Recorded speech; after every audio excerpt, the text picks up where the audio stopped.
question for you. How much energy do you devote towards, staying up to date with, let's say, the current trends in the culinary world, as opposed to saying, hey, I know who I am and what I do. I'm just going to deliver that at the highest level possible. I think it's really important to reinvent yourself within who you are. Constantly.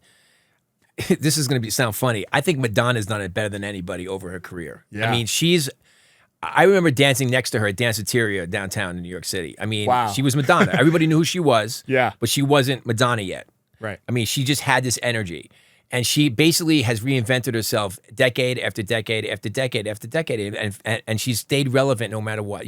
Maybe sometimes more than others. But she just understood who she was, but she also gave you something new to kind of mess with to keep herself in the limelight. Yeah. And so I feel like I have to do the same thing. I have to continue to evolve.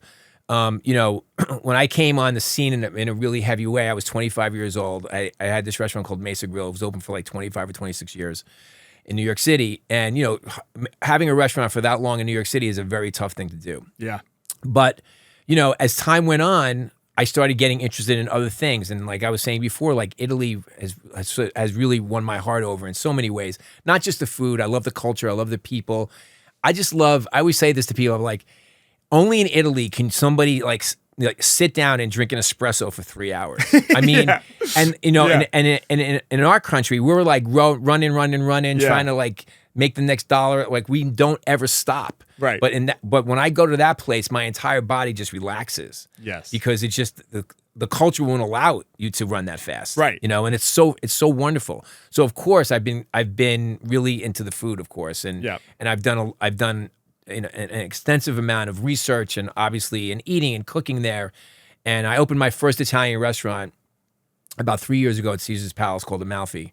And I mean, it's, so like I continue to evolve. But if you came to Amalfi and ate the food and you were eating my food at Mesa Grill prior to that, you'd be like, oh, this is Italian food, but I know Bobby's cooking this food. Yeah. Like it would have a lot of the things that are important to me. Like I cook with impact, right? So when you eat my food, like you're gonna know you're eating something. Like there's flavor there, there's balance. I'm not looking to burn your mouth out, but I can find a chili pepper in any country in the world.